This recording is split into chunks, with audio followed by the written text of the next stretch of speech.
Hello students, how are you. हम लोग last class में डिस्कस कर रहे थे अबाउट टू डायमेंशनल मोशन। तो आप लोगों ने बोला था कि अगर पार्टिकल एक प्लेन पर कर्व पाथ के अलोंग मूव करता है तो उसको अपन क्या बोलते हैं, टू डायमेंशनल मोशन। तो if a particle moves along a curve path in a plane then the motion of particle is said to be two dimensional motion. ठीक है, अपन जो लास्ट चैप्टर पढ़कर आए थे उस लास्ट चैप्टर में अपन ने वन डायमेंशनल मोशन स्टडी किया था। वन डायमेंशनल मोशन में क्या होता है, पार्टिकल क्या करता है, स्ट्रेट लाइन पर मूव करता है। तो वन डी मोशन में हमने दो टाइप के मोशन स्टडी किए थे, एक तो था यूनिफॉर्म मोशन और एक था non uniform motion. Uniform motion बोले तो during the motion velocity constant है, और जब during the motion velocity constant है, वेलोसिटी कांस्टेंट होने का मतलब वेलोसिटी का मैग्नीट्यूड और डायरेक्शन दोनों सेम है, दोनों कांस्टेंट रहते हैं। तो अगर during the motion velocity constant है तो एक्सेलरेशन क्या होगा, जीरो। तो अपन यूनिफॉर्म मोशन को बोल सकते हैं non accelerated motion, motion with uniform velocity. फिर अपन ने इसके अंदर एक और मोशन देखा था, non uniform motion. Non uniform motion में क्या होगा, पार्टिकल स्ट्रेट लाइन पर मूव करेगा। अरे वन डायमेंशनल मोशन में तो पार्टिकल स्ट्रेट लाइन पर ही चलेगा, लेकिन अब पार्टिकल स्ट्रेट लाइन पर चल रहा है लेकिन उसकी वेलोसिटी क्या हो रही है, चेंज हो रही है। तो नॉन यूनिफॉर्म मोशन में वेलोसिटी चेंज होगी। अरे वेलोसिटी चेंज होगी तो क्या प्रोड्यूस हो जाएगा, एक्सेलरेशन प्रोड्यूस हो जाएगा। तो नॉन यूनिफॉर्म मोशन को अपन एक्सेलरेटेड मोशन भी बोल सकते हैं। और फिर अपन लोगों ने नॉन यूनिफॉर्म मोशन या एक्सेलरेटेड मोशन को दो पार्ट में डिवाइड किया था, यूनिफॉर्म एक्सेलरेटेड मोशन और नॉन यूनिफॉर्म एक्सेलरेटेड मोशन। तो अपन देखते हैं टू डायमेंशनल मोशन में किस टाइप के मोशन होंगे। तो टू डायमेंशनल मोशन की बात करेंगे तो 2D मोशन में पार्टिकल क्या होगा भैया, क्या होगा, पार्टिकल एक कर्व पाथ पे चलेगा। Particle moves along a curve path in a plane. तो अगर मैं पार्टिकल की इस मोशन में उसकी किसी भी टाइम पर वेलोसिटी के डायरेक्शन बोलो तो अपन सबको पता है कि पार्टिकल जिस पाथ पर मूव कर रहा है उसकी किसी भी पॉइंट पर अगर आपको वेलोसिटी की डायरेक्शन फाइंड आउट करनी है तो आप क्या कर देंगे, उस पॉइंट पर पाथ पर क्या कर देंगे, टेंजेंट ड्रॉ कर देंगे। तो इस पाथ के किसी भी पॉइंट पर आप टेंजेंट ड्रॉ करेंगे तो यह टेंजेंट क्या शो करेगी, डायरेक्शन ऑफ वेलोसिटी। तो a tangent drawn at any point on the path of particle on which particle moves represent the direction of velocity। तो एक बात है कि टू डायमेंशनल मोशन में पार्टिकल कर्व पाथ पे चलेगा, और जब कर्व पाथ पे चलेगा तो डेफिनेटली वेलोसिटी की डायरेक्शन क्या होगी, चेंज होगी। अरे velocity is a vector quantity, it has both magnitude and direction. तो वेलोसिटी की अगर डायरेक्शन चेंज हो रही है इट्स मींस वेलोसिटी क्या हो रही है, चेंज हो रही है। इसका मतलब टू डायमेंशनल मोशन में वेलोसिटी कांस्टेंट नहीं होगी, और वेलोसिटी कांस्टेंट नहीं होगी तो यहां एक्सेलरेशन जीरो नहीं होगा। तो ये बात है कि टू डायमेंशनल मोशन में कभी भी वेलोसिटी कांस्टेंट नहीं होगी, क्योंकि वेलोसिटी कांस्टेंट होने के लिए इसका मैग्नीट्यूड और डायरेक्शन क्या रहनी चाहिए, सेम रहने चाहिए। तो डायरेक्शन सेम तभी रहेगी भैया जब पार्टिकल क्या करेगा, स्ट्रेट लाइन पर मूव करेगा। अगर पार्टिकल कर्व पाथ पे मूव करेगा तो इसका वेलोसिटी का मैग्नीट्यूड चेंज हो ना हो, एटलीस्ट डायरेक्शन तो चेंज होगी, और डायरेक्शन चेंज होगी इसका मतलब वेलोसिटी चेंज होगी, वेलोसिटी चेंज होगी इसका मतलब एक्सेलरेशन जीरो नहीं होगा। तो टू डायमेंशनल मोशन में यूनिफॉर्म मोशन नहीं आएगा, क्योंकि यूनिफॉर्म मोशन में तो पार्टिकल क्या करता है, स्ट्रेट लाइन पर चलता है। क्योंकि यूनिफॉर्म मोशन का मतलब क्या होता है, वेलोसिटी कांस्टेंट। वेलोसिटी कांस्टेंट होने का मतलब वेलोसिटी का मैग्नीट्यूड और डायरेक्शन दोनों सेम रहने चाहिए। तो डायरेक्शन तो तभी सेम रह सकता है जब ये स्ट्रेट लाइन पर मूव करे। अगर ये कर्व पाथ पे मूव करेगा तो कभी भी वेलोसिटी का डायरेक्शन सेम नहीं होगा। तो टू डायमेंशनल मोशन में जो स्टार्टिंग केस है या यूं बोलो टू डायमेंशनल मोशन हमेशा क्या होगा, एक्सेलरेटेड मोशन होगा। टू डायमेंशनल मोशन हमेशा एक्सेलरेटेड मोशन होगा। हाँ, अब इस एक्सेलरेटेड मोशन को हम दो पार्ट में डिवाइड कर सकते हैं, यूनिफॉर्म एक्सेलरेटेड मोशन बोले तो during the motion acceleration constant है, और दूसरा है नॉन यूनिफॉर्म एक्सेलरेटेड मोशन बोले तो जिसमें एक्सेलरेशन कांस्टेंट नहीं होगा। तो अपन टू डायमेंशनल मोशन में सबसे पहले स्टडी करेंगे uniform accelerated two dimensional motion बोले तो टू डायमेंशनल मोशन भी है और during the motion acceleration constant है। ठीक है, तो टू डायमेंशनल मोशन में अपन uniform motion non accelerated motion study नहीं कर सकते, क्योंकि अगर पार्टिकल टू डायमेंशनल मोशन कर रहा है तो डेफिनेटली उसकी वेलोसिटी टाइम के साथ क्या होगी, चेंज। ठीक है, तो अपन बात कर रहे हैं हम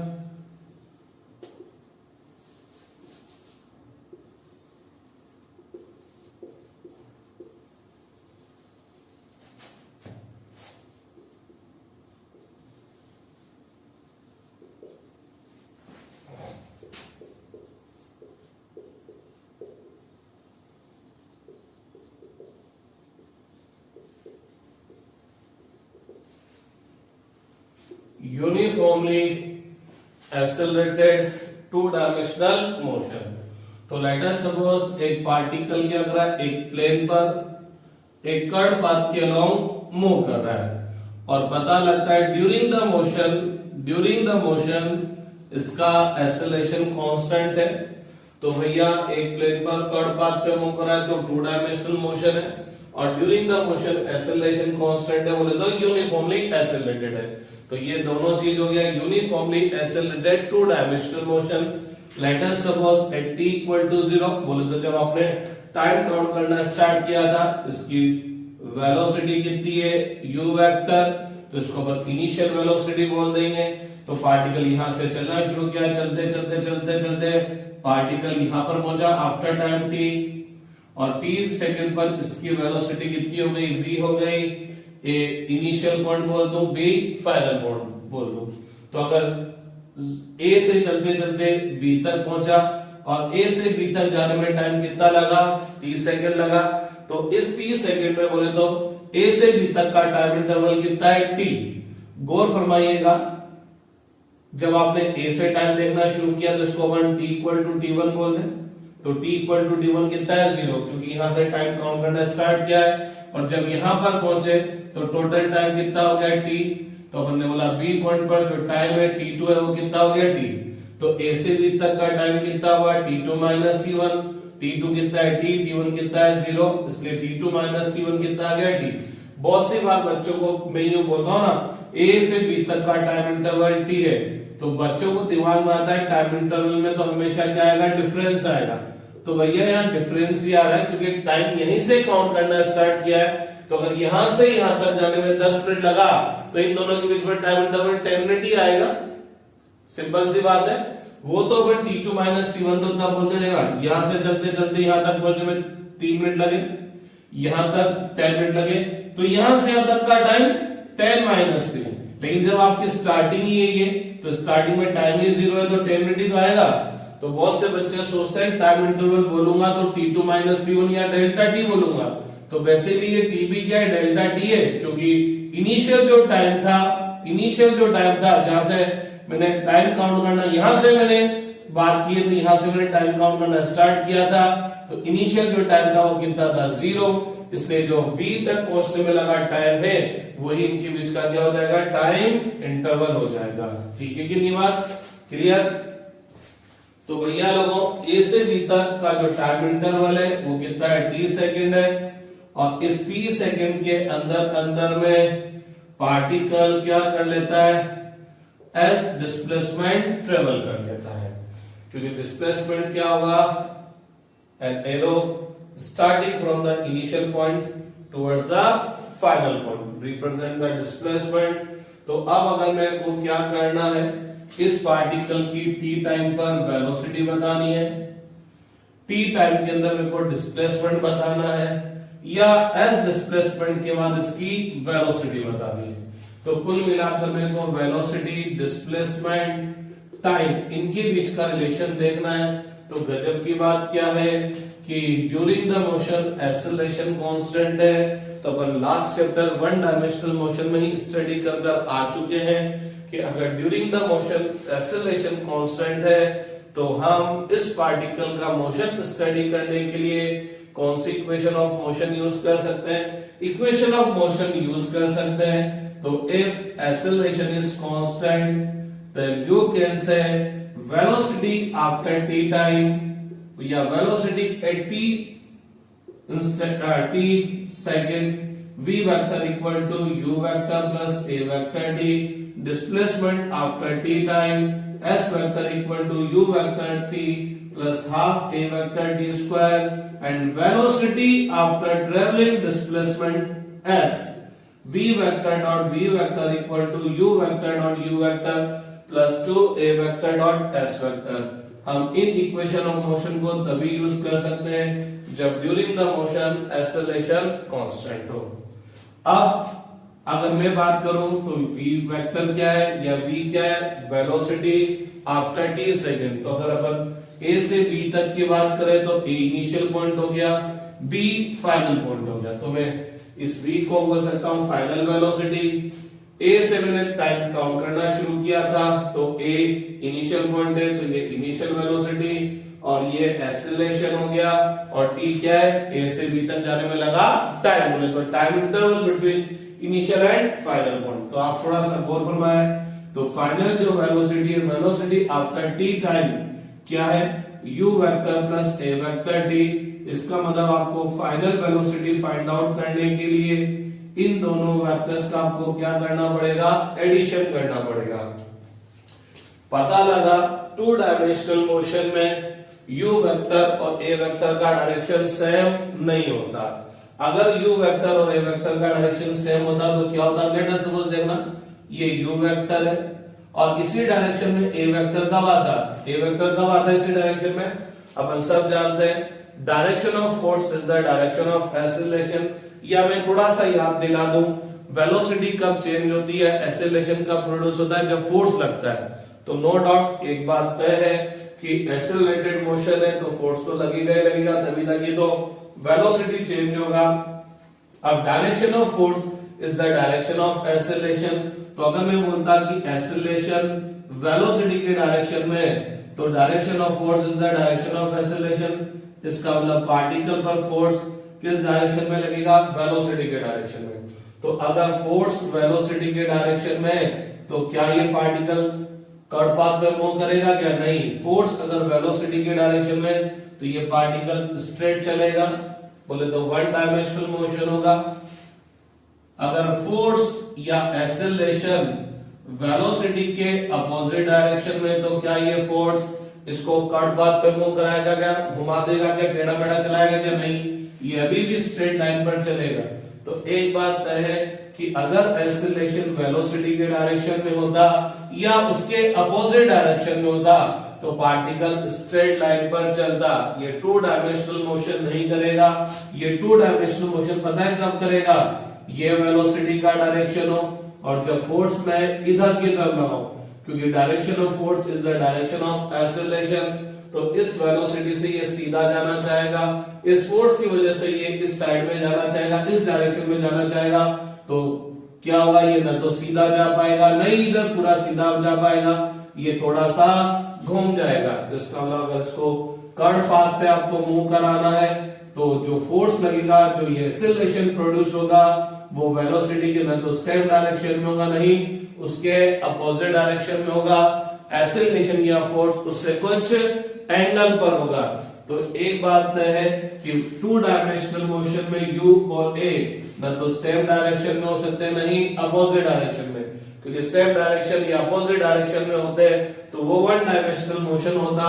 तो भैया लोगों यहाँ पर u वेक्टर और a वेक्टर सेम डायरेक्शन में नहीं है, तो मैं इस इक्वेशन को v equal to u plus 80 right down नहीं कर सकता। ये दोनों एक दूसरे के अपोजिट भी नहीं है, तो मैं इसको u प्लस माइनस at भी राइट डाउन नहीं कर सकता। हम लोगों ने वन डायमेंशनल मोशन में इस इक्वेशन को या तो ये राइट कर दिया था या ये राइट कर दिया था। क्यों? क्योंकि वन डायमेंशनल मोशन में एक्सीलरेशन या तो वेलोसिटी के डायरेक्शन में होगा या उसके अपोजिट होगा। जब एक्सीलरेशन वेलोसिटी के डायरेक्शन में होगा तो ये दोनों सीधा सीधा ऐड हो जाएंगे और ये आपको फाइनल वेलोसिटी आ जाएगी, और अपोजिट डायरेक्शन में होंगे तो ये सीधा सीधा सब्ट्रैक्ट हो जाएंगे और ये फाइनल पॉइंट पर क्या आ जाएगी? वेलोसिटी आ जाएगी। लेकिन भैया लोगों, इन टू डायमेंशनल मोशन u और a ना तो सेम डायरेक्शन में नहीं अपोजिट डायरेक्शन में, ये एक दूसरे से कुछ एंगल पर होंगे। तो अब आपको इनका क्या करना पड़ेगा? वेक्टर सम करना पड़ेगा। और यहां पर पता लगा u और a सेम डायरेक्शन में भी नहीं है, अपोजिट में भी नहीं है, तो यहां अपन इनको सिंपल ऐड या सिंपल सब्ट्रैक्ट नहीं कर सकते।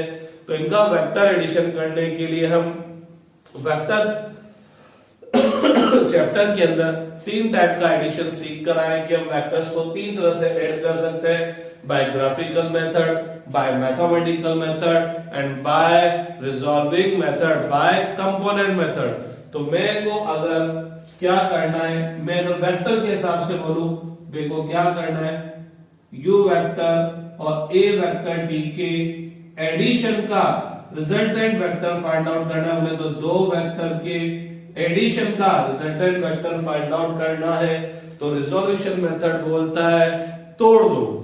जिन वेक्टर्स को आपको ऐड करना है उन वेक्टर्स को रिजॉल्व कर दो, तोड़ दो, ब्रेक कर दो into two mutually perpendicular direction. तो हम क्या करेंगे, इन दोनों वेक्टर्स का ऐड करने के लिए, या यूं बोलो रिजल्टेंट वेक्टर फाइंड आउट करने के लिए, या रिजल्टेंट वेक्टर क्या है? फाइनल वेलोसिटी, या रिजल्टेंट वेक्टर क्या है? Final velocity. तो इस फाइनल वेलोसिटी को फाइंड करने के लिए मैं क्या करूंगा, इस इक्वेशन को रिजॉल्व कर दूंगा, इस इक्वेशन को तोड़ दूंगा। बोले तो मैं जो फाइनल वेलोसिटी है, या यूं बोल सकता हूं, इन दोनों वेक्टर के एडिशन का जो रिजल्टेंट वेक्टर है, इसको v vector direct find out नहीं कर मैं इस v वेक्टर का क्या फाइंड आउट करूंगा? कंपोनेंट अलोंग x, और इस v वेक्टर का कंपोनेंट फाइंड करूंगा अलोंग y। बोले तो मैं इस इक्वेशन को तोड़ देता हूं, रिजॉल्व कर देता हूं, ब्रेक कर देता हूं into two mutually perpendicular direction, और मैं final velocity after t second find नहीं करके इस वेलोसिटी का कंपोनेंट फाइंड आउट करता हूं अलोंग x। तो ये क्या होगी? Final velocity along x direction. या यूं बोलो, इन दोनों वेक्टर्स के एडिशन के रिजल्टेंट वेक्टर का x डायरेक्शन में कंपोनेंट। तो ये इन दोनों वेक्टर्स का एडिशन का रिजल्टेंट क्या है मेरे पास? Final velocity. तो ये फाइनल वेलोसिटी का x डायरेक्शन में कंपोनेंट आ गया। फाइनल वेलोसिटी का x डायरेक्शन में कंपोनेंट का मतलब final velocity along x direction means after t second x direction में पार्टिकल की वेलोसिटी क्या है। तो शायद आपको पता होगा कि अगर मैं रिजल्टेंट वेक्टर का टू और मोर देन टू वेक्टर के एडिशन या सब्ट्रैक्शन, क्योंकि subtraction is just like addition, तो टू और मोर देन टू वेक्टर के एडिशन या सब्ट्रैक्शन के रिजल्टेंट वेक्टर का मेरे को x डायरेक्शन में कंपोनेंट चाहिए, तो मैं इन सब के भी कंपोनेंट कौन से डायरेक्शन में लूंगा? x में। इसी तरह से रिजल्टेंट वेक्टर का y डायरेक्शन में कंपोनेंट चाहिए, बोले तो final velocity along y direction. ये फाइनल वेलोसिटी है, ये फाइनल वेलोसिटी का कंपोनेंट है y डायरेक्शन में, तो पार्टिकल की after t second y direction में वेलोसिटी क्या है? तो अगर आप रिजल्टेंट वेक्टर का y डायरेक्शन में कंपोनेंट चाहते हैं तो आपको क्या करना पड़ेगा? जिन जिन वेक्टर्स को आप ऐड करें उनका भी कौन सा कंपोनेंट लेना पड़ेगा? y वाला कंपोनेंट। क्योंकि अपन जब vector addition by resolution method study कर आते हैं तो अपन बोलते हैं जिन वेक्टर्स को आपको ऐड करना उन सबको ब्रेक कर दो, तोड़ दो इनटू म्यूचुअली परपेंडिकुलर डायरेक्शन। अगर आप रिजल्टेंट वेक्टर का x डायरेक्शन में कंपोनेंट फाइंड आउट करना चाहते हैं तो आप क्या करें, जिन जिन वेक्टर्स को आप ऐड करें तो उनका x वाला कंपोनेंट ऐड कर दो। तो जिन जिन वेक्टर्स को आप ऐड करें उनका x वाला कंपोनेंट ऐड कर देंगे तो क्या आ जाएगा? Resultant vector along x direction. Similarly जिन जिन वेक्टर्स को ऐड कर रहे थे उनका y वाला कंपोनेंट ऐड कर दो तो रिजल्टेंट वेक्टर अलोंग क्या आ जाएगा? y direction. तो ये क्या आ गया? Velocity along x, velocity after t second along x direction या final velocity along x direction, ये final velocity along y direction आ गया। तो आप इस इक्वेशन के थ्रू vx फाइंड आउट कर लेंगे, इस इक्वेशन के थ्रू vy फाइंड आउट कर लेंगे। या मैं आपको एक और बात याद दिला दूं, या मैं ये मान के चल रहा हूं कि इस u वेक्टर के और इस a वेक्टर के जो कंपोनेंट आ रहे हैं अलोंग x और अलोंग y, ये पॉजिटिव डायरेक्शन में आ रहा है। मींस अगर मैं u वेक्टर के कंपोनेंट लेता हूं अलोंग x अलोंग y, तो ये वाला कंपोनेंट पॉजिटिव x में, ये वाला कंपोनेंट पॉजिटिव y में। a वेक्टर के कंपोनेंट लेता हूं तो ये पॉजिटिव x में, ये पॉजिटिव y में। अगर कल कोई इनके कंपोनेंट नेगेटिव में आ जाते हैं तो यहां पर क्या आ जाएगा, माइनस। यहां क्या आ जाएगा, माइनस। अभी मैं आपको एक बार और अच्छे से बता दूंगा। तो भैया इस इक्वेशन को सोल्व कर, वेलोसिटी अलोंग x डायरेक्शन आ गया आफ्टर t सेकंड। इस इक्वेशन को सोल्व कर, वेलोसिटी अलोंग y डायरेक्शन आ गया आफ्टर t सेकंड। अब इन दोनों को वापस ऐड कर दो, v वेक्टर आ जाएगा vx और vy, vx और vy। इस v वेक्टर के क्या है, कंपोनेंट। कंपोनेंट का मतलब क्या है, कंपोनेंट का मतलब क्या है कि मेरा v वेक्टर इन दोनों से मिलकर बना है, इन दोनों का कंबाइंड इफेक्ट है। तो मेरे पास vx आ गया, vy आ गया, दोनों को कंबाइन कर दे, कंबाइन करने का मतलब ऐड कर दे तो v वेक्टर आ जाएगा। लेकिन भैया ये वेक्टर है तो ये सिंपल सिंपल ऐड नहीं होंगे, इनका आपको वेक्टर एडिशन करना पड़ेगा। तो vxik प्लस vyjk, आपको vx वेक्टर का मैग्नीट्यूड पता है, vy वेक्टर का मैग्नीट्यूड पता है, बोले तो velocity after t second along x पता है, अलोंग y पता है। तो ये नेट वेलोसिटी हो गया आफ्टर t सेकंड, क्योंकि दोनों का कंबाइंड इफेक्ट नेट वेलोसिटी आ जाएगा। अब अगर मेरे को इसका केवल मैग्नीट्यूड देखना है तो ये क्या हो जाएगा, under root vx square plus vy square, और let v vector makes an angle alpha with x axis, तो tan alpha equal to vy upon vx। कुछ याद आया होगा, और अगर फिर भी बाउंसर चला गया तो अब बच्चों वाला कार्य करो, ठीक है। वैसे मैंने ये चीजें आपको पढ़ा रखी है, स्पीच कर रखी है, फिर भी मैं आपको वापस याद दिलाता हूं। तो अगर मेरे को रिजल्टेंट वेलोसिटी फाइंड आउट करनी है after t second, final velocity find out करनी है आफ्टर t सेकंड, और वेक्टर के हिसाब से बोलूं तो मेरे को फाइंड आउट करना है resultant vector of addition of these two vector. तो रिजोल्यूशन मेथड बोलता है जिन वेक्टर्स को आपको ऐड करना है उन वेक्टर्स को तोड़ दीजिए, u वेक्टर और a वेक्टर को तोड़ दीजिए into two mutually perpendicular direction. तो let u vector is the combined effect of ux vector और uy वेक्टर। तो u वेक्टर को तोड़ा तो एक टुकड़ा तो ux आया, एक टुकड़ा uy आया। तो ux वेक्टर क्या है, ux ik plus uy jk। जैसा मैंने थोड़ी देर पहले बोला था कि अभी हाल फिलहाल मैं ये मान के चल रहा हूं कि ये जो कंपोनेंट आ रहे हैं ये कौन से डायरेक्शन में आ रहे हैं भैया, पॉजिटिव डायरेक्शन में आ रहे हैं। सिमिलरली इस a वेक्टर को रिजॉल्व किया into two mutually perpendicular direction. a vector के टुकड़े करूंगा तो वेक्टर के टुकड़े वेक्टर ही होते हैं। तो a वेक्टर का पीस आया along x ax, along y आया ay। बोले तो a vector is the combined effect of ax vector and ay vector. तो ax वेक्टर कितना हो गया, ax ik, और ay वेक्टर कितना हो गया, ay jk। ठीक है, तो मैंने u वेक्टर और a वेक्टर दोनों को रिजॉल्व कर दिया into two mutually perpendicular direction. तो u वेक्टर और a वेक्टर की वैल्यू यहां सब्स्टिट्यूट कर दो। तो v वेक्टर इक्वल टू क्या हो गया, u वेक्टर क्या है, ux ik plus uy jk, और a वेक्टर क्या है, ax ik plus ay jk, और a vector multiply by t है तो ये मल्टीप्लाई बाय t हो गया। तो v vector equal to ux ik plus uy jk plus axt ik plus ayt jk। अरे t से मल्टीप्लाई कर दिया तो v वेक्टर इक्वल टू इन दोनों में से क्या कॉमन आ गया, i ux plus axt ik, और इन दोनों में से क्या कॉमन आ गया, j uy plus ayt jk। तो ये मेरे पास वेलोसिटी आ गई आफ्टर t सेकंड। अगर मैं इस वेलोसिटी के भी कंपोनेंट लेता, मैं बोलता फाइनल वेलोसिटी को भी तोड़ दो into two mutually perpendicular direction, vx vector plus vy vector. बोले तो v vector is the combined effect of these two vectors, vx vector को क्या लिख दिया vxi के, ये क्या लिख दिया vyj के। अरे भैया ये भी v वेक्टर है, ये भी v वेक्टर है, तो ये और ये दोनों इक्वल होने चाहिए। पता लगा यहाँ i कैप, यहाँ i कैप, यहाँ j कैप, यहाँ j कैप, यहाँ प्लस, यहाँ प्लस, तो सिंपल सी बात है दोनों के अंदर i कैप का कोफिशिएंट सेम होना चाहिए, दोनों की तरफ i कैप का कोफिशिएंट, j कैप का कोफिशिएंट भी सेम होना चाहिए। तो comparing the coefficient of i cap and j cap, इधर i कैप का कोफिशिएंट क्या है vx और इधर क्या है ux प्लस axt, तो vx इक्वल टू क्या आ गया भैया, ये मैंने पहले लिख दिया ux प्लस axt और vy इक्वल टू क्या आ गया uy प्लस ayt। तो मैं इस तरह से फाइनल वेलोसिटी का x और y डायरेक्शन में कंपोनेंट फाइंड आउट कर लूंगा।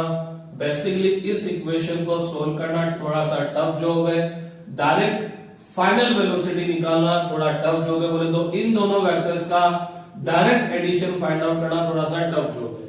अपन क्या करें, इस फाइनल वेक्टर के टुकड़े फाइंड आउट कर ले अलोंग x अलोंग y। तो जब आप final velocity along x find out करना चाहेंगे तो इन दोनों का भी कौन सा वाला कंपोनेंट आ जाएगा अलोंग x, और इसका y वाला कंपोनेंट फाइंड आउट करना चाहेंगे तो दोनों का भी कौन सा कंपोनेंट आ जाएगा y। ये दोनों फाइंड आउट कर लेंगे। इसके थ्रू अपन v वेक्टर का मैग्नीट्यूड और डायरेक्शन दोनों फाइंड आउट कर लेंगे। सिमिलरली अगर आपको चाहिए डिस्प्लेसमेंट आफ्टर t सेकंड, आप ध्यान रखिएगा ये s यहां पर क्या होता है डिस्प्लेसमेंट, तो भैया आफ्टर t सेकंड डिस्प्लेसमेंट ये है s, तो ये s वेक्टर क्या चीज है, अगेन इन दोनों वेक्टर्स का एडिशन है। तो s वेक्टर फाइंड आउट करने के लिए आपको इन दोनों का वेक्टर एडिशन करना पड़ेगा। और गजब की बात क्या है, यहाँ पर u वेक्टर और a वेक्टर की डायरेक्शन न तो सेम है नहीं अपोजिट है, तो यहाँ ये तो ना तो सिंपल ऐड होंगे नहीं सिंपल सब्ट्रैक्ट होंगे, तो इनका वेक्टर एडिशन करना पड़ेगा। इनका वेक्टर एडिशन करने के लिए क्या कर देंगे, तोड़ देंगे, रिजॉल्व कर देंगे into two mutually perpendicular direction. तो अगेन आप क्या करेंगे, u वेक्टर और a वेक्टर को रिजॉल्व कर देंगे ऐसे into two mutually perpendicular direction. अब क्या करें, यहां पर सब्स्टिट्यूट कर दें, तो s वेक्टर इक्वल टू क्या है, u vector ux i cap plus uy j cap multiply by t प्लस हाफ a वेक्टर क्या है ax i cap plus ay j cap multiply by t square. अरे ये u वेक्टर रहा और ये a वेक्टर रहा, तो s वेक्टर इक्वल टू क्या हो गया ux t i cap plus uy t j cap plus half ax t square i cap plus half ay t square j cap. इन दोनों में से कहां गया, इन दोनों में से क्या कॉमन आ गया i कैप, तो s वेक्टर इक्वल टू क्या आ गया ux t प्लस half ax t square i cap. इन दोनों में से क्या कॉमन आ गया j कैप, तो ये क्या हो गया uy plus half ay t square j cap.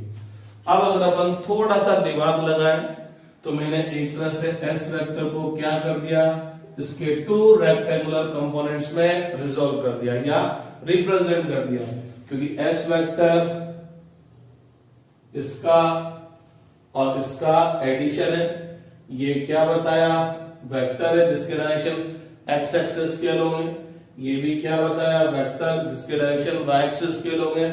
तो मेरा s वेक्टर दो वेक्टर का एडिशन है, और इन दोनों वेक्टर की खास बात क्या है, ये दोनों एक दूसरे के परपेंडिकुलर है, क्योंकि एक की डायरेक्शन x एक की डायरेक्शन y। तो मैंने यूं बोल सकता हूं मैंने s वेक्टर को क्या कर दिया, इसके दो रेक्टेंगुलर कंपोनेंट में रिप्रेजेंट कर दिया।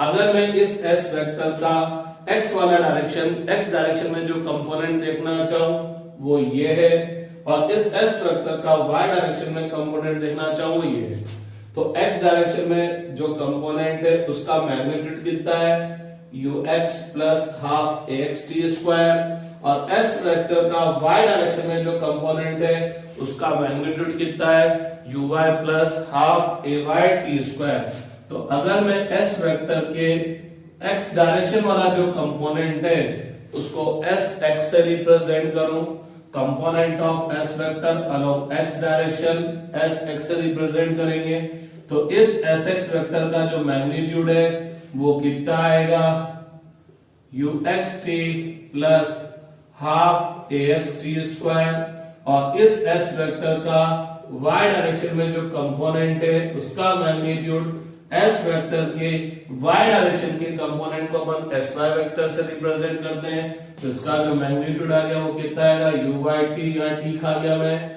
Plus half ayt square. अरे इन दोनों में से j कॉमन लेंगे ना तो यहाँ uyt आएगा, ठीक है।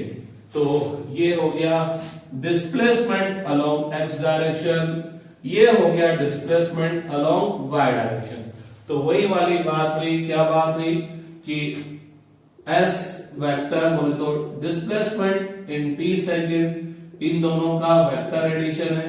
तो अगर मैं डिस्प्लेसमेंट अलोंग x डायरेक्शन बोले तो इन दोनों वेक्टर्स के एडिशन का जो रिजल्टेंट वेक्टर है वो x डायरेक्शन में फाइंड आउट करना चाहूंगा, तो इन दोनों के कौन से वाले कंपोनेंट आएंगे x वाले कंपोनेंट। और अगर मैं इसका y डायरेक्शन में कंपोनेंट फाइंड आउट करना चाहूंगा तो ये इनके भी कौन से कंपोनेंट आएंगे y वाले कंपोनेंट। बोले तो वही वाली बात कि जिन वेक्टर्स को आप ऐड कर रहे हैं उन वेक्टर्स को तोड़ देंगे। अगर आपको 2 और मोर देन 2 वेक्टर के एडिशन या सब्ट्रैक्शन का रिजल्टेंट वेक्टर फाइंड आउट करना बाय कंपोनेंट मेथड, तो अपन क्या करेंगे, जिन वेक्टर्स को ऐड या सब्ट्रैक्ट करते हैं उनको रिजॉल्व कर देंगे इनटू 2 म्यूचुअली परपेंडिकुलर डायरेक्शन। अब अगर अपन रिजल्टेंट वेक्टर का x वाला कंपोनेंट देखना चाहते हैं तो जिन जिन को भी आप ऐड करें उनका x वाला कंपोनेंट ऐड कर दीजिए, तो रिजल्टेंट वेक्टर का x वाला कंपोनेंट आ जाएगा।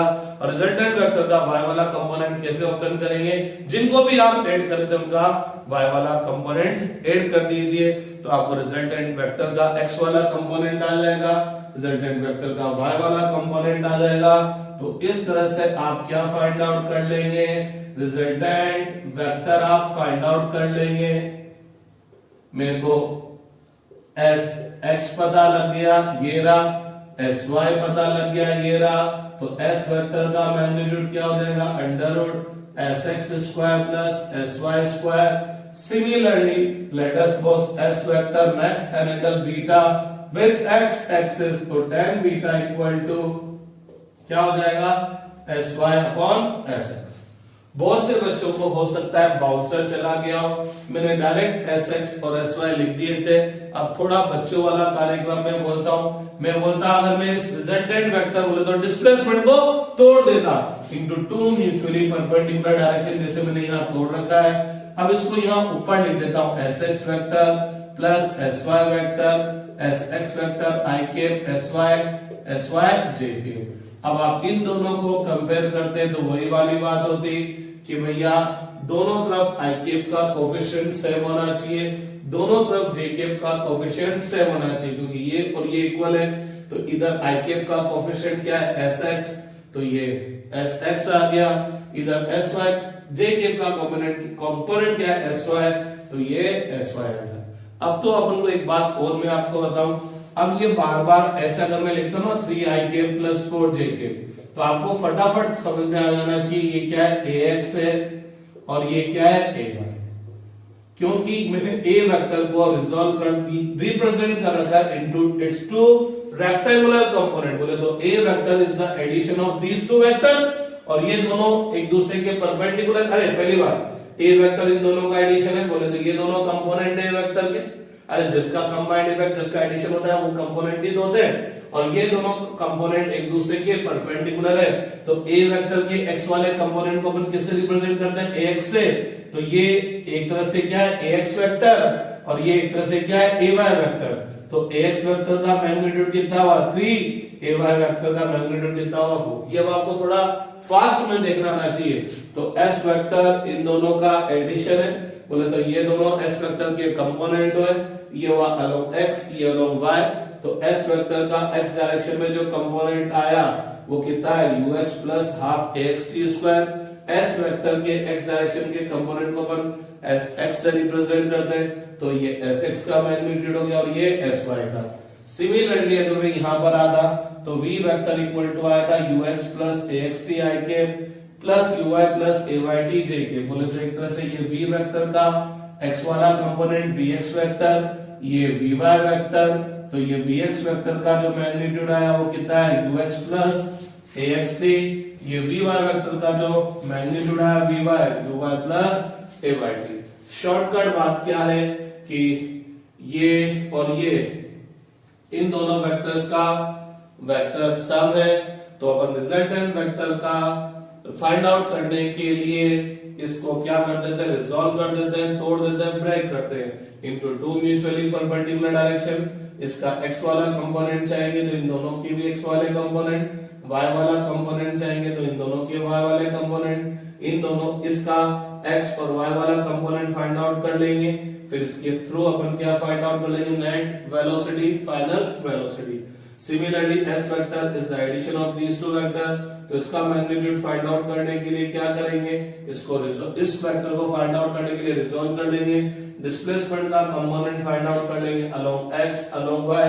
डिस्प्लेसमेंट का x डायरेक्शन में कंपोनेंट कैसे फाइंड आउट करने के लिए क्या करेंगे, जिनको भी आप s vector is the addition of these two vector, तो इन दोनों के एडिशन का जो रिजल्टेंट वेक्टर है उसका x वाला कंपोनेंट फाइंड आउट करने के लिए इन दोनों के कौन से कंपोनेंट आ जाएंगे, x वाले। इसका y वाला कंपोनेंट फाइंड आउट करने के लिए दोनों के y वाले कंपोनेंट आ जाएंगे। सिमिलरली यहां पर भी क्या होगा, vx square equal to ux square. जब इसका अपन x वाला कंपोनेंट फाइंड आउट करें तो ये x वाला कंपोनेंट और इसका भी ये x वाला कंपोनेंट, डिस्प्लेसमेंट का भी कौन सा वाला कंपोनेंट, x वाला। इसका y वाला कंपोनेंट फाइंड आउट करने के लिए vy square equal to uy square plus 2ay multiply by sy। अब एक और चीज, जिस बिंदु से मैंने, जिस पॉइंट से मैंने टाइम काउंट करना स्टार्ट किया था, जिस पॉइंट से मैंने टाइम काउंट करना स्टार्ट किया था, अगर मैं उसी पॉइंट को ओरिजिन ले लेता, बोले तो जो मेरा इनिशियल पॉइंट होता वही मेरा ओरिजिन होता, और अगर मैं इसको x एक्सिस और इसको y एक्सिस बोल देता तो पता लगता जिस पॉइंट से मैंने टाइम काउंट करना स्टार्ट किया वही मेरा ओरिजिन है, तो ये मेरा डिस्प्लेसमेंट है। तो जब इस डिस्प्लेसमेंट का मैं x डायरेक्शन में कंपोनेंट लेता तो शायद वो ये आता एस एक्स वेक्टर, और y डायरेक्शन में कंपोनेंट लेता तो वो ये आता एस वाई वेक्टर। और पता है गजब की बात पता है क्या है, late us suppose after t second इसके कोऑर्डिनेट क्या है, x, y है। आफ्टर t सेकंड इसके कोऑर्डिनेट x, y है। और एक और बात मैं आपको क्या कहना चाह रहा था कि जहां से मैंने टाइम काउंट करना शुरू किया है, पार्टिकल की जिस पोजीशन से मैंने टाइम काउंट करना शुरू किया है उसको ओरिजिन ले लेता, तो इसका मतलब स्टार्टिंग में इस पार्टिकल का, इनिशियल में इस पार्टिकल का x कोऑर्डिनेट और y कोऑर्डिनेट दोनों जीरो था। अगर ये ओरिजिन है तो x और y कोऑर्डिनेट दोनों जीरो होंगे। तो अगर पार्टिकल आफ्टर t सेकंड यहां पर पहुंच गया तो ये मेरा पार्टिकल का क्या हो गया, डिस्प्लेसमेंट हो गया, पार्टिकल का डिस्प्लेसमेंट हो गया। तो अगर इस डिस्प्लेसमेंट का मैं x डायरेक्शन में कंपोनेंट देखना चाहूंगा तो ये इस डिस्प्लेसमेंट का x डायरेक्शन में कंपोनेंट हो गया sx वेक्टर, और पता लगा इस sx वेक्टर की जो वैल्यू आएगी वो क्या आएगी, इस एरो की लेंथ, और इस एरो की लेंथ यहां से यहां तक की लेंथ इसका क्या एक तरह से x कोऑर्डिनेट। और जब y कंपोनेंट देखना चाहूंगा तो इस एरो की लेंथ, और इस एरो की जो लेंथ है वो, या इस एरो की जो लेंथ है वो क्या इसका y कोऑर्डिनेट। तो आपने जिस पॉइंट से टाइम काउंट करना स्टार्ट किया वो अगर ओरिजिन है तो after t second x direction में जो डिस्प्लेसमेंट होगा पार्टिकल का वो उसका x कोऑर्डिनेट होगा, और y डायरेक्शन में जो डिस्प्लेसमेंट होगा वो एक तरह से उसका y कोऑर्डिनेट होगा। तो आप चाहे तो यहाँ x लिखने की बजाय x लिख दें और यहाँ क्या राइट कर दें, y। सिमिलरली यहाँ पर भी आप x राइट कर दें और यहाँ पर y राइट कर दें। बोले तो ये x एक तरह से क्या है, x डायरेक्शन में डिस्प्लेसमेंट है या पार्टिकल का x कोऑर्डिनेट है, क्योंकि जैसे जैसे पार्टिकल चलता जा रहा है उसका x कोऑर्डिनेट या x डायरेक्शन में जो डिस्प्लेसमेंट है वो क्या होता जा रहा है, चेंज होता जा रहा है। तो पता लगा अगर मैं इस s वेक्टर का x डायरेक्शन में कंपोनेंट लेता हूं, बोले तो देखना चाहता हूं डिस्प्लेसमेंट अलोंग x डायरेक्शन, तो ये इसका x कोऑर्डिनेट आया, और डिस्प्लेसमेंट अलोंग y डायरेक्शन वो किसके इक्वल आ गया, y कोऑर्डिनेट के। तो मैं sx की जगह x लिख सकता हूं और sy की जगह क्या राइट डाउन कर सकता हूं, y राइट डाउन कर सकता हूं। लेकिन कंडीशन है कि मैंने जिस पॉइंट से टाइम काउंट करना स्टार्ट किया उसको मैंने क्या लिया, ओरिजिन लिया। तो शॉर्टकट बात सिंपल सी है, मैं बहुत फालतू में डिटेल में चल जाता हूं। तो शॉर्टकट बात ऐसी है कि अपन डिस्कस कर रहे हैं uniformly accelerated two dimensional motion. तो सिंपल सी बात यह है कि अगर एक्सेलरेशन कांस्टेंट है तो इसकी वेलोसिटी फाइंड आउट करने के लिए velocity of particle after t second हम इक्वेशन ऑफ मोशन यूज कर सकते हैं। First equation of motion use कर सकते हैं, डिस्प्लेसमेंट आफ्टर t सेकेंड, तो ये second equation of motion use कर सकते हैं। वेलोसिटी आफ्टर s डिस्प्लेसमेंट, तो third equation of motion use कर सकते हैं।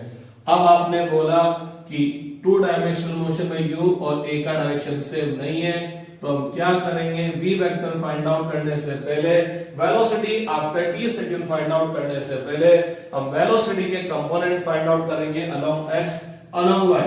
बोले तो velocity along x after t second, तो इसका कंपोनेंट फाइंड आउट करने के लिए u और a के भी कंपोनेंट लेंगे along x, velocity along y after t second, final velocity along y after t second. तो इसका कंपोनेंट फाइंड आउट करने के लिए इन दोनों के भी y वाले कंपोनेंट ले लेंगे। डिस्प्लेसमेंट आफ्टर t सेकंड, तो s वेक्टर का x डायरेक्शन में जो डिस्प्लेसमेंट होगा वो x ही होगा, uxt plus half axt square, और y equal to displacement along y direction find out करने के लिए half ay t square. Means अगर मैं रिजल्टेंट वेक्टर का x वाला कंपोनेंट देखता हूं तो जिनको भी मैं ऐड कर रहा हूं उनका x वाला कंपोनेंट, रिजल्टेंट वेक्टर का y वाला कंपोनेंट देखना चाहता हूं तो जिनको भी मैं ऐड कर रहा हूं उनका कौन सा वाला कंपोनेंट, y वाला component. Similarly vx square equal to ux square plus 2ax multiply by x, अरे इसका x कंपोनेंट इसका भी x component equal to uy square plus 2ay multiply by y। ध्यान रखना इन सब इक्वेशन में प्लस प्लस क्यों आ रहा है, क्योंकि यहाँ पर ये मान के चले कि सब वेक्टर के कंपोनेंट, सब बोले तो u वेक्टर और a वेक्टर के कंपोनेंट पॉजिटिव डायरेक्शन में पॉजिटिव x और पॉजिटिव y में है। कल कोई अगर u वेक्टर या a वेक्टर के कंपोनेंट फॉर एग्जांपल अगर ax या ay में से एक नेगेटिव में चल जाता तो यहाँ माइनस आ जाता, और यहाँ माइनस आता तो यहाँ पर भी माइनस आ जाता। तो कुल मिलाकर ये है कि यूनिफॉर्मली एक्सेलरेटेड मोशन स्टडी करने के लिए हम इन तीन इक्वेशन को यूज करेंगे और हम इन तीन इक्वेशन को रिजॉल्व कर देंगे, ब्रेक कर देंगे इनटू 6 इक्वेशंस। तो अब इन तीन को सॉल्व करने के बजाय इन 6 को सॉल्व करेंगे और इनको सॉल्व करके फिर क्या फाइंड आउट कर लेंगे, final velocity after t second, displacement after t second and velocity after travelling displacement s। मैं अब थोड़ा सा आपको याद दिला दूं कि हम हमेशा किसी भी वेक्टर को दो परपेंडिकुलर वेक्टर्स में ही क्यों रिजॉल्व करते थे।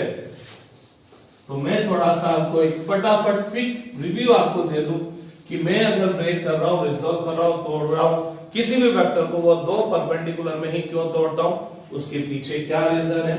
तो देखिएगा लेट अस सपोज ये कोई पार्टिकल है, इस पार्टिकल पे मैंने एक फोर्स अप्लाई किया 10 न्यूटन, इस पार्टिकल पर फोर्स अप्लाई किया मैंने 10 न्यूटन, और मेरे से बोला गया कि इस फोर्स को रिजॉल्व कर दो, इस फोर्स को तोड़ दो इनटू 2 म्यूचुअली परपेंडिकुलर डायरेक्शन। तो मैंने इस फोर्स का x डायरेक्शन में कंपोनेंट लिया तो पता लगा वो 8 न्यूटन आया, और इस फोर्स का y डायरेक्शन में कंपोनेंट लिया तो वो 2 नहीं आएगा, वो कितना आएगा 6 न्यूटन आएगा।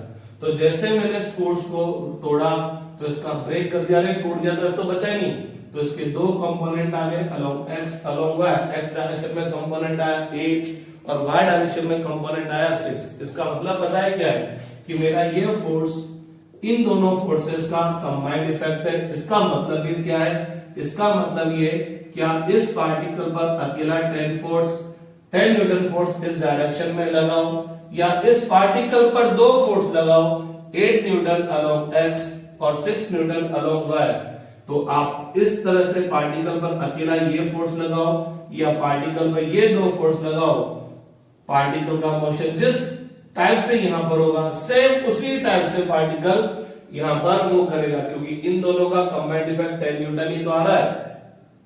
तो इसका मतलब क्या है, इसका मतलब क्या है कि जब मैं किसी पार्टिकल पर 10 न्यूटन फोर्स लगा रहा हूं तो ऐसा महसूस हो रहा है, ऐसा महसूस हो रहा है कि मैंने इस पर x डायरेक्शन में 8 न्यूटन लगाया है, y डायरेक्शन में 6 न्यूटन लगाया, क्योंकि जब मैं ये नहीं लगाता ये दोनों लगाता तो भी एक ही तो बात थी।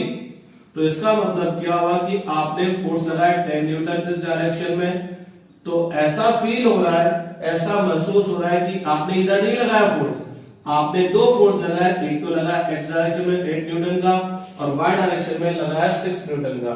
तो गजब की बात क्या है, फोर्स लगा इस डायरेक्शन में, फोर्स इस डायरेक्शन में लगा रहा हूं 10 न्यूटन का, लेकिन आपको लग रहा है कि फोर्स इधर लगाया 8 का और इधर लगाया 6 का।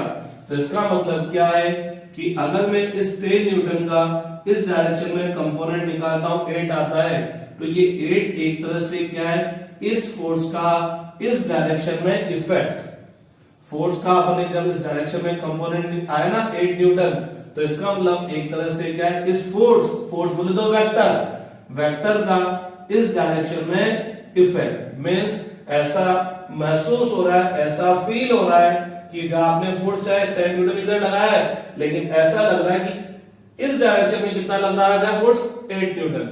तो ये एक तरह से इस फोर्स का इस डायरेक्शन में क्या हो गया, इफेक्ट हो गया। और इसी तरह से फोर्स का इस डायरेक्शन में इफेक्ट आया कितना, 6 न्यूटन। तो गजब की बात क्या है, वेक्टर की बहुत गजब की बात क्या है, वेक्टर चाहे इस डायरेक्शन में फोर्स इस डायरेक्शन में लगाया, लेकिन फोर्स का इस डायरेक्शन के अलावा भी इसकी और डायरेक्शन में क्या हो रहा है, अपना इफेक्ट डाल रहा है। तो कोई भी वेक्टर खुद की डायरेक्शन में तो इफेक्ट डालता है, लेकिन वह अपने डायरेक्शन के अलावा दूसरे डायरेक्शन में भी इफेक्ट डाल रहा है, क्योंकि अपन बोल रहे आप 10 न्यूटन मत लगाओ, आप तो ये लगा लो बात एक ही है। तो 10 न्यूटन लगाने का मतलब क्या है, x में 8 न्यूटन लगाओ, y में 6 न्यूटन लगाओ, सिमिलर बात है, एक ही बात है। तो इस 10 का इस डायरेक्शन में कितना इफेक्ट आया, या ये बोलो 10 न्यूटन फोर्स इस डायरेक्शन में लगाने का x डायरेक्शन में 8 न्यूटन लगाया, y डायरेक्शन में कितना लगाया, 6 न्यूटन लगाया। तो इसका मतलब क्या हुआ, 8 न्यूटन इस क्या है, इस 10 न्यूटन वाले फोर्स का इस डायरेक्शन में कंपोनेंट बोले तो इफेक्ट। ये 10 न्यूटन फोर्स इस डायरेक्शन में अपना कितना इफेक्ट डाल रहा है, और ये 10 न्यूटन फोर्स y डायरेक्शन में कितना इफेक्ट डाल रहा है। तो कंपोनेंट का सिंपल मीनिंग क्या है, एक तरह से इफेक्ट है। तो जब आप किसी वेक्टर को रिजॉल्व करते हैं, कंपोनेंट लेते हैं, तो अपन ये देखना पसंद करते हैं कि उस वेक्टर का उस डायरेक्शन में क्या इफेक्ट है। तो कंपोनेंट का मतलब एक तरह से किसी भी वेक्टर का उस डायरेक्शन में अपन क्या देखना चाह रहे हैं, इफेक्ट देखना चाह रहे हैं।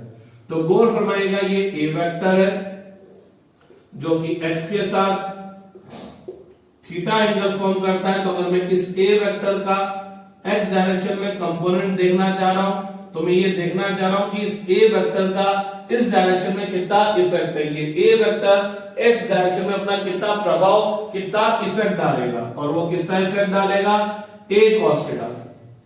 ए वेक्टर का इस डायरेक्शन में कंपोनेंट बोले तो ए वेक्टर का इस डायरेक्शन में इफेक्ट कितना है, a cos थीटा, और इस डायरेक्शन में कंपोनेंट बोले तो इफेक्ट क्या आया, a sin थीटा। अब एक चीज है क्या, अगर मैं इस a वेक्टर को थोड़ा इधर घुमा दूं तो ये थीटा क्या हो जाएगा, पहले से कम हो जाएगा, और इधर घुमा दूं तो थीटा और कम हो जाएगा, और घुमा दूं तो और कम हो जाएगा, और इस a वेक्टर को पूरी तरह से x की तरफ कर लूं। अगर मेरा a वेक्टर पूरी तरह से x की तरफ है तो angle between a vector and x vector कितना हो जाएगा, 0। अरे जैसे जैसे घूमते घूमते आ रहा है, थीटा क्या होता जा रहा है, कम होता जा रहा है। थीटा क्या है, angle between a vector and x vector, और पता लगा अगर आपका ए वेक्टर x की तरफ ही चला गया, ए वेक्टर x की तरफ ही चला गया, तो मेरा ए वेक्टर x के साथ कितना एंगल फॉर्म कर रहा है 0।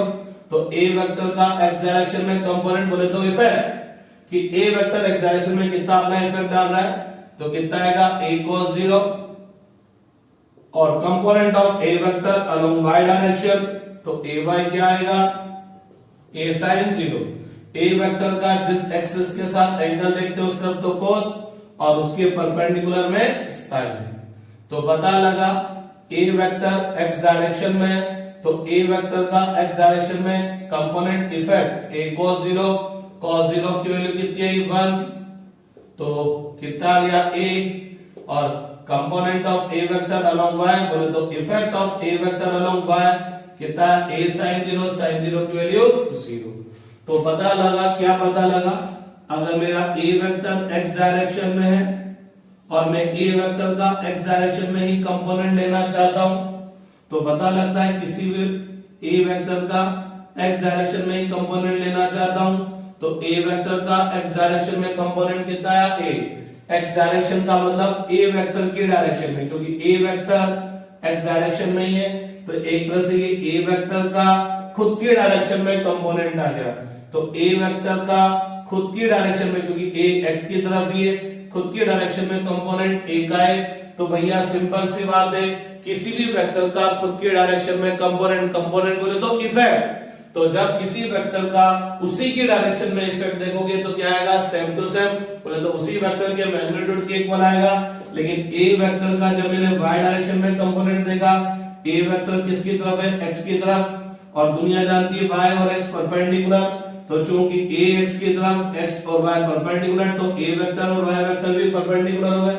तो जब मैंने a वेक्टर का y डायरेक्शन में कंपोनेंट बोले तो y डायरेक्शन में कंपोनेंट का मतलब a वेक्टर का उसके परपेंडिकुलर डायरेक्शन में कंपोनेंट देखा तो कितना आया 0। तो किसी भी वेक्टर का उसके परपेंडिकुलर डायरेक्शन में कंपोनेंट बोले तो इफेक्ट क्या होगा 0।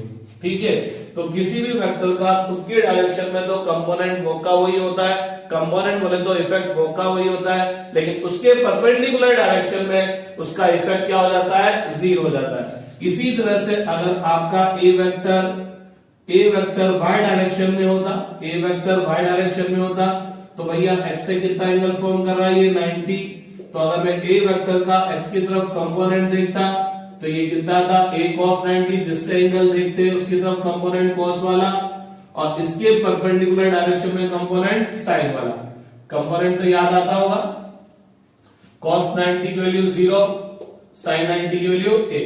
तो गौर फरमाइएगा a वेक्टर y डायरेक्शन में, और जब मैं इसका x डायरेक्शन में कंपोनेंट देख रहा हूं तो x a के परपेंडिकुलर हो गया, तो a का x डायरेक्शन बोले तो a वेक्टर चूंकि y डायरेक्शन में, तो a वेक्टर का उसके परपेंडिकुलर डायरेक्शन में कंपोनेंट 0, कंपोनेंट बोले तो इफेक्ट, और a वेक्टर का y डायरेक्शन में, और चूंकि a वेक्टर y डायरेक्शन में बोले तो ये a वेक्टर का खुद की डायरेक्शन में आ गया, क्योंकि y और a सेम डायरेक्शन में, तो a वेक्टर का खुद की डायरेक्शन में कंपोनेंट बोले तो इफेक्ट a आ गया। तो अगेन वही वाली बात आ गई कि अगर a वेक्टर y डायरेक्शन में है और इसी डायरेक्शन में अगर मैं a वेक्टर का कंपोनेंट निकालूंगा, कंपोनेंट बोले तो क्या निकालूंगा इफेक्ट, तो a वेक्टर का खुद की डायरेक्शन में इफेक्ट a आ जाएगा, और a वेक्टर का उसके परपेंडिकुलर डायरेक्शन में इफेक्ट कंपोनेंट क्या आएगा 0। तो किसी भी वेक्टर का उसके परपेंडिकुलर डायरेक्शन में कंपोनेंट इफेक्ट क्या होता है 0 होता है। तो जब हम क्या करते हैं दो वेक्टर्स आपको ऐड करने हैं या 3 वेक्टर्स आपको ऐड करने हैं, तो हम क्या करते हैं इन a वेक्टर, b वेक्टर और c वेक्टर इन तीनों को ऐड करना है। तो इन तीनों को ऐड करने के लिए मैं क्या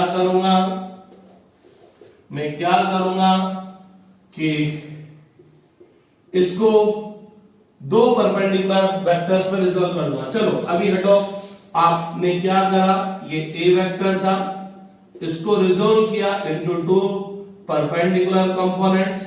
अब 2 परपेंडिकुलर कंपोनेंट्स में रिजॉल्व करते हुआ क्या, a वेक्टर तो रहा ही नहीं, अब मेरे पास 2 वेक्टर आ गए, एक तो ये वेक्टर और ये वेक्टर। अब आप भूल जाओ कि ये टुकड़ा है, ये भी वेक्टर ये भी वेक्टर है। ये वाला कौन सी डायरेक्शन में x में, ये वाला कौन सी डायरेक्शन में y में। तो अब अगर मैं इस ax वेक्टर का y डायरेक्शन में इफेक्ट देखना चाहूं, बोले तो इसको भी तोड़ना चाहूं, तो अगर मैंने इस ax वेक्टर को y डायरेक्शन में तोड़ना चाह, बोले तो इस ax वेक्टर का y डायरेक्शन में कंपोनेंट निकालना चाह, तो अभी अभी मैं पढ़कर आ रहा हूं क्या, किसी भी वेक्टर का उसके परपेंडिकुलर डायरेक्शन में कंपोनेंट 0, बोले तो इस ax वेक्टर का y डायरेक्शन में कंपोनेंट बोले तो इफेक्ट 0। सिमिलरली ay वेक्टर का x डायरेक्शन में कंपोनेंट इफेक्ट क्या होगा 0। तो चूंकि ये दोनों वेक्टर्स एक दूसरे के परपेंडिकुलर है, ऐसा करता हूं इसको b बोल देता हूं, इसको c बोल देता हूं, तो पता लगा b और c एक दूसरे के परपेंडिकुलर है। परपेंडिकुलर होने से क्या हुआ, इस c वेक्टर का b वेक्टर की तरफ कोई इफेक्ट नहीं आएगा, इस b वेक्टर का c वेक्टर की तरफ कोई इफेक्ट नहीं आएगा, तो ये b वेक्टर इंडिपेंडेंटली वर्क करेगा, c का कोई इफेक्ट नहीं आएगा, c वेक्टर की का c वेक्टर इंडिपेंडेंटली वर्क करेगा, b वेक्टर का c वेक्टर की तरफ कोई इफेक्ट नहीं आएगा। तो जब हम किसी वेक्टर को दो परपेंडिकुलर वेक्टर्स में रिजॉल्व करते हैं तो x वाले पर y वाले का कोई इफेक्ट नहीं होता और y वाले पर x वाले का कोई इफेक्ट नहीं होता। मींस ये एक दूसरे से इंडिपेंडेंट होते हैं, एक दूसरे पर डिपेंड नहीं करते। दैट्स व्हाई हम जब भी किसी वेक्टर को रिजॉल्व करते हैं तो वो हमेशा दो परपेंडिकुलर वेक्टर्स में रिजॉल्व करते हैं, ताकि दोनों का एक दूसरे पर, अगर 3 डायमेंशनल है तो 3 म्यूचुअली परपेंडिकुलर डायरेक्शन में रिजॉल्व करते हैं, ताकि x डायरेक्शन पे y और z वाले का कोई इफेक्ट नहीं आएगा, y वाले पर x z का कोई इफेक्ट नहीं आएगा, z वाले पर x और y का कोई इफेक्ट नहीं आएगा। बोले तो ये जो कंपोनेंट होंगे ये एक दूसरे से इंडिपेंडेंट होंगे। बोले तो जब मैं x डायरेक्शन की बात करूंगा, चूंकि y और z वाले का कोई इफेक्ट नहीं आएगा, x वाले का तो पूरा पूरा इफेक्ट आएगा। तो जब मैं x की बात करूंगा मैं सारे कंपोनेंट केवल कौन से देखूंगा, x वाले, क्योंकि y और z का कोई इफेक्ट नहीं आएगा। और जब y की बात करूंगा तो x z का कोई इफेक्ट नहीं आएगा, तो केवल y वाले कंपोनेंट देखूंगा। और जब z की बात करूंगा तो केवल z वाले कंपोनेंट देखूंगा, x और y का कोई इफेक्ट नहीं आएगा। दैट्स व्हाई हम जब भी किसी वेक्टर को रिजॉल्व करते हैं तो वो हमेशा टू म्यूचुअली परपेंडिकुलर वेक्टर्स में रिजॉल्व करते हैं, ताकि जब x की बात करो तो y और z को भूल जाओ, क्योंकि उनका कोई इफेक्ट नहीं आने वाला, और जब y की बात करो तो x और z को भूल जाओ। अभी एक और चीज देखना, अगर मैं इसी 10 न्यूटन वाले फोर्स को दो परपेंडिकुलर वेक्टर्स में ब्रेक नहीं करता, एक लेता इस डायरेक्शन में, एक लेता इस डायरेक्शन में, लेट अस सपोज ये 6 न्यूटन आता और ये 7 न्यूटन आता, लेट अस सपोज कुछ भी आ सकता है, ये 6 होता और ये 7 न्यूटन होता। तो अब अगर मैं आपसे इस वाली डायरेक्शन को मैं इधर भी बना सकता हूं, ये और ये, अब आपसे मैं बोलूं कि 10 न्यूटन का इस वाली डायरेक्शन में कितना इफेक्ट आएगा, तो भैया लोगों इस 10 न्यूटन का इस वाली डायरेक्शन में इफेक्ट कितना आएगा, ये 6 तो आएगा क्योंकि ये तो इसी डायरेक्शन में, और पता लगा इस 7 का भी इस डायरेक्शन में कोई ना कोई इफेक्ट आएगा। तो अब अगर आप इस 10 न्यूटन का इस डायरेक्शन में इफेक्ट देखना चाहते हैं तो ये वाला कंपोनेंट तो आपको देखना ही पड़ेगा, साथ साथ इस वाले कंपोनेंट का भी इस डायरेक्शन में इफेक्ट देखना पड़ेगा। इसका मतलब जब मैं इस डायरेक्शन की बात करूंगा तो इसको तो लूंगा ही लूंगा, लेकिन इसका भी इधर इफेक्ट होने तो कंपोनेंट देखना पड़ेगा। तो ये तो टेंशन वाली बात हुई, क्योंकि मेरे को ये तो देखना ही देखना है, साथ साथ इसका भी इफेक्ट देखना है। सिमिलरली जब मैं इस डायरेक्शन की बात करूंगा तो ये 7 न्यूटन तो आएगा, लेकिन साथ साथ इस 6 का भी कोई ना कोई इफेक्ट इस वाली डायरेक्शन में आएगा। तो जब आप इस वाली डायरेक्शन की बात करेंगे तो ये तो देखेंगे, साथ साथ इसका इफेक्ट भी देखेंगे। कुल मिलाकर अगर आप किसी वेक्टर को दो म्यूचुअली परपेंडिकुलर वेक्टर्स में रिजॉल्व नहीं करेंगे तो इस डायरेक्शन की बात करूंगा तो इसका भी इफेक्ट इस डायरेक्शन में आएगा, और इस डायरेक्शन की बात करूंगा तो इसका भी इफेक्ट इस डायरेक्शन में आएगा। बोले तो ये दोनों वेक्टर्स, ये दोनों कंपोनेंट्स इंडिपेंडेंटली वर्क नहीं करेंगे। जबकि अगर मैं इसको दो परपेंडिकुलर वेक्टर्स में रिजॉल्व करता तो इधर देखता तो इसको भूल जाता और इधर देखता तो इसको भूल जाता। यही वजह थी कि जब आपको ए वेक्टर, बी वेक्टर और सी वेक्टर आपको ऐड करना था, तो हम लोगों ने कहा कि आप ऐसा कीजिए, ए vector, B vector, C vector के एडिशन का रिजल्टेंट फाइंड आउट करना है। तो हमने कहा इन सबको तोड़ दो, ए वेक्टर को तोड़ दिया into 2 mutually perpendicular direction, B vector को भी तोड़ दिया into 2 mutually perpendicular direction, C vector को भी तोड़ दिया इंटू 2 म्यूचुअली परपेंडिकुलर डायरेक्शन। अरे ये टूट गया, ये टूट गया, ये टूट गया, तो बचे ही नहीं। तो 3 के टुकड़े किए, हर एक के 2 टुकड़े किए, तो 3 के कितने टुकड़े आ गए? 6 पीसेज आ गए। अब अगर मैं बोलता हूं ये 6 मेरे पास वेक्टर्स है, इन 6 वेक्टर्स का 6 वेक्टर का x डायरेक्शन में क्या इफेक्ट आएगा? बोले तो ये 6 वेक्टर x डायरेक्शन, ये 6 वेक्टर मिलकर x डायरेक्शन में कितना इफेक्ट डालेंगे, या रिजल्टेंट वेक्टर का x डायरेक्शन में कंपोनेंट कितना आएगा? भाई इन तीनों को ऐड किया तो r वेक्टर आया, बोले तो इन तीनों का नेट इफेक्ट क्या है? r vector. तो अगर मैं नेट रिजल्टेंट वेक्टर का x डायरेक्शन में कंपोनेंट देखना चाह रहा हूं, तो एक तरह से ये देखना चाह रहा हूं कि इन तीनों का x डायरेक्शन में क्या इफेक्ट आएगा। तो पता लगा जब इन तीनों को तोड़ा, ये मेरे पास 6 वेक्टर आ गए, इसका इसका इसका तो x में कोई इफेक्ट ही नहीं है क्योंकि ये x के परपेंडिकुलर है। तो किसी भी वेक्टर का उसके परपेंडिकुलर डायरेक्शन में कंपोनेंट क्या होगा? 0। तो जब मैं net resultant vector along x देखूंगा तो मैं केवल किसकी बात करूंगा? x वाले कंपोनेंट की, क्योंकि इन y वाले कंपोनेंट का x पर कोई इफेक्ट नहीं आएगा। तो मेरे लिए काम आसान हो गया, केवल x वाले कंपोनेंट ही देखने हैं। अगर मैं इनको परपेंडिकुलर रिजॉल्व नहीं करता, अगर मैं इसको परपेंडिकुलर रिजॉल्व नहीं करता, तो जब मैं x वाला कंपोनेंट देख रहा हूं, x डायरेक्शन में इफेक्ट देख रहा हूं, तो ये वाले कंपोनेंट के साथ साथ इस वाले का भी इधर इफेक्ट देखना पड़ता। लेकिन यहाँ मेरे को केवल इसको देखना है, इसका मेरे को पता है कोई इफेक्ट नहीं है, इसका कोई इफेक्ट नहीं है, इसका कोई इफेक्ट नहीं है। तो इन तीनों का मिलकर x डायरेक्शन में नेट इफेक्ट क्या आ गया? rx vector. अब मेरे पास कितने वेक्टर्स है? अरे ax, bx और cx, तीनों को फेविकोल लगा के जोड़ दिया तो rx आ गया। अब ay, by, cy, rx 4 vector है, तो इन चारों वेक्टर का y डायरेक्शन में नेट इफेक्ट, तो इसका y पर कोई इफेक्ट पड़ेगा ही नहीं, तो y पर ये केवल यही आएंगे। तो इन तीनों को भी फेविकोल लगाकर ऐड कर देंगे, तो ये net resultant vector along y आ गया। तो भैया लोगों अब मेरे पास वापस केवल कितने से आ गए? 2 वेक्टर, rx और ry थे 3, लेकिन अब मेरे पास केवल कितने रह गए? 2। और ये दोनों गजब की बात क्या है? परपेंडिकुलर, और परपेंडिकुलर है तो आनंद आ गया, ये मेरा रिजल्टेंट वेक्टर हो गया। तो रिजल्टेंट वेक्टर क्या हो जाएगा? rx i के प्लस ry j के। जब 2 वेक्टर्स परपेंडिकुलर हो तो उनका रिजल्टेंट फाइंड आउट करना तो बहुत आसान योग होता है, rx square plus ry square tan alpha equal to ry upon rx। तो ये वजह थी कि अपन जब किसी वेक्टर को रिजॉल्व करते हैं तो हमेशा परपेंडिकुलर में रिजॉल्व करते हैं, ताकि जब ये 2 टुकड़े आए इनका एक दूसरे पर कोई इफेक्ट नहीं पड़े। मींस जब मैं x की बात कर रहा हूँ सारी चीजें x की आएगी, और जब y की बात कर रहा हूँ सारी चीजें y की आएगी। तो किसी भी वेक्टर का खुद की डायरेक्शन में तो कंपोनेंट इफेक्ट पूरा का पूरा होता है, और उसके परपेंडिकुलर डायरेक्शन में कंपोनेंट 0 हो जाता है। अब इसको एक और बहुत गजब की बात समझना। लेट अस सपोज ये फोर्स 10 न्यूटन है, ये फोर्स 10 न्यूटन है।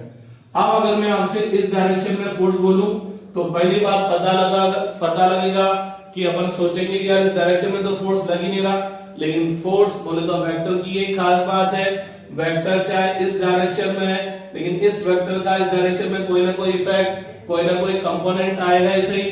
तो लेट अस सपोज इसका इस डायरेक्शन में कंपोनेंट कितना आया? 9 न्यूटन। अगर मैं इसका इस वाले डायरेक्शन में कंपोनेंट देखना चाहूं, कंपोनेंट बोले तो इफेक्ट, गजब की बात ये कि लगता है कि फोर्स इधर है, लेकिन फोर्स इधर होने के बावजूद भी इसका इस डायरेक्शन में इफेक्ट आएगा, कंपोनेंट आएगा। तो लेट अस सपोज ये कितना आया? 6 न्यूटन। मींस अगर मैंने 10 न्यूटन इधर फोर्स लगाया तो मैं बोल सकता हूं इस डायरेक्शन में भी फोर्स लग रहा है कितना? 6 न्यूटन। आप एक चीज देखते जाने में कंपोनेंट लेने के लिए क्या करता हूं? फाइनल पॉइंट्स पर जिस लाइन पर मेरे को कंपोनेंट फाइंड आउट करना होता है उस लाइन पर परपेंडिकुलर ड्रॉप करता हूं। वेक्टर के इनिशियल से परपेंडिकुलर का फुट पॉइंट आता है, यहां तक इसका कंपोनेंट आता है।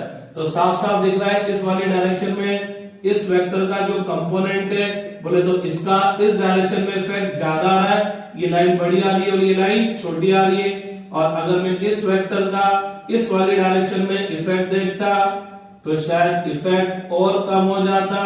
तो एक तरह से पता है क्या हो रहा है, जैसे जैसे मैं इस ए वेक्टर से रोटेट होते हुए आगे की तरफ जा रहा हूं, इस वेक्टर का इफेक्ट क्या होता जा रहा है, कम। इस वेक्टर का खुद की तरफ तो इफेक्ट कितना आएगा, 10 का 10, लेकिन जैसे जैसे मैं रोटेट होता जाऊंगा इस 10 न्यूटन का इफेक्ट कम होता जाएगा। और अगर मैं इससे रोटेट होते होते इसके परपेंडिकुलर चला गया तो अब मैं इससे 10 न्यूटन से रोटेट होते होते इसके परपेंडिकुलर चला गया तो देखना, अगर मैं इसके फाइनल पॉइंट से इस पर परपेंडिकुलर ड्रॉप करूंगा तो परपेंडिकुलर का फुट पॉइंट कहां पर आया, वेक्टर के इनिशियल पॉइंट पर ही आया। तो अभी तक अपन क्या करते थे, ये वेक्टर होता था, इसका कंपोनेंट फाइंड आउट करने के लिए इस लाइन पर कंपोनेंट फाइंड आउट करना है तो परपेंडिकुलर ड्रॉप करते थे। इनिशियल से वेक्टर के जो फुट पॉइंट आता था यहां से यहां तक इसका कंपोनेंट होता था। तो पता लगा यहाँ तो ये इनिशियल पॉइंट था, इससे परपेंडिकुलर ड्रॉप किया तो परपेंडिकुलर का फुट पॉइंट इनिशियल पॉइंट पर आया। तो इनिशियल पॉइंट और परपेंडिकुलर का जो फुट पॉइंट है वो सेम पॉइंट पर आ गया। तो इसका मतलब जो मेरा कंपोनेंट है वो क्या हो जाएगा, 0। तो इस 10 न्यूटन का इस वाली डायरेक्शन में कंपोनेंट 0 होगा, या यूं बोलूं चूंकि ये 10 न्यूटन है और इस डायरेक्शन के साथ कितना एंगल फॉर्म कर रहा है, 90। तो किसी भी वेक्टर का उसके परपेंडिकुलर डायरेक्शन में कंपोनेंट कितना आता है, 0, a cos 90।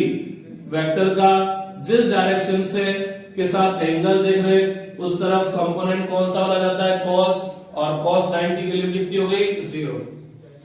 तो पता लगा, क्या पता लगा, जैसे जैसे मैं इस वेक्टर से दूर जाता जा रहा हूं, जैसे जैसे इस वेक्टर से रोटेट होता जा रहा हूं, आगे की तरफ जाता जा रहा हूं, या यूं बोलो ये डायरेक्शन, जिस डायरेक्शन में इसका कंपोनेंट फाइंड आउट करना चाह रहा हूं, ये डायरेक्शन का इस वेक्टर के साथ ये एंगल इंक्रीज करता जा रहा हूं। तो गौर फरमाइएगा कि आपका ये वेक्टर है, ये डायरेक्शन में कंपोनेंट लेना चाहता हूं, इस डायरेक्शन में कंपोनेंट, इस डायरेक्शन में कंपोनेंट। तो मैं इस वेक्टर का इन डायरेक्शन के साथ इन डायरेक्शन में कंपोनेंट लेना चाहता हूं जिससे ये थीटा एंगल फॉर्म करता है। तो कंपोनेंट क्या होगा, a cos थीटा। तो जैसे जैसे ये मैं रोटेट होता जाऊंगा थीटा की वैल्यू इंक्रीज होती जाएगी, थीटा की जैसे जैसे वैल्यू इंक्रीज होती जाएगी cos थीटा की वैल्यू क्या होती जाएगी, डिक्रीज होती जाएगी। यहाँ कंपोनेंट a cos थीटा, यहाँ a cos थीटा, यहाँ a cos थीटा, लेकिन इस वाले के लिए थीटा ही आएगा, इस वाले के लिए थीटा ही आएगा, इस वाले के लिए थीटा ही आएगा, इस वाले के लिए थीटा ही आएगा, इस वाले के लिए थीटा ही आएगा। तो थीटा इंक्रीज होने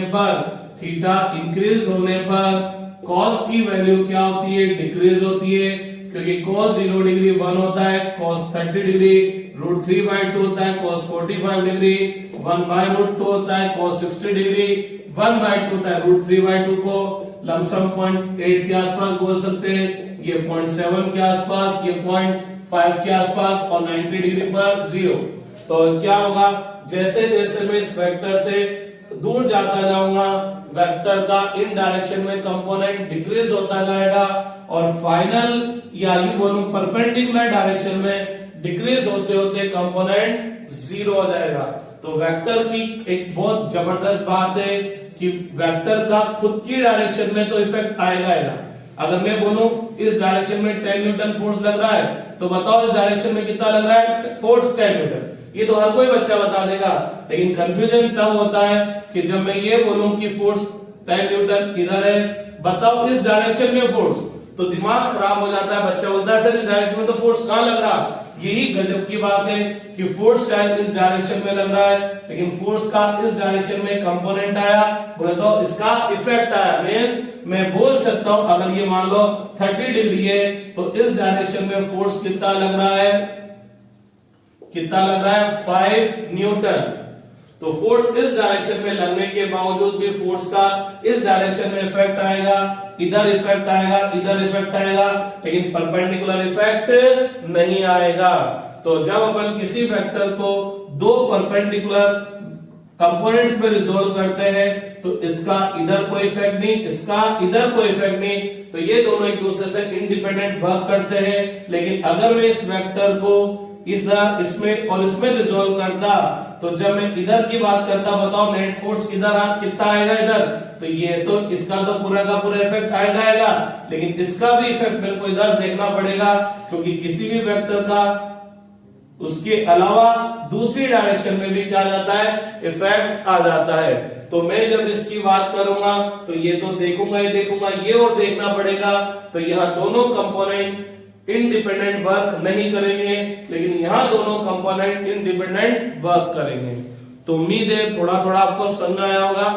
कल अपन नेक्स्ट क्लास के अंदर एक एग्जांपल देखेंगे, example of uniformly accelerated two dimensional motion, जो कि क्या होगा, प्रोजेक्टाइल मोशन। आज की क्लास के लिए इतना ही बहुत है। Thank you.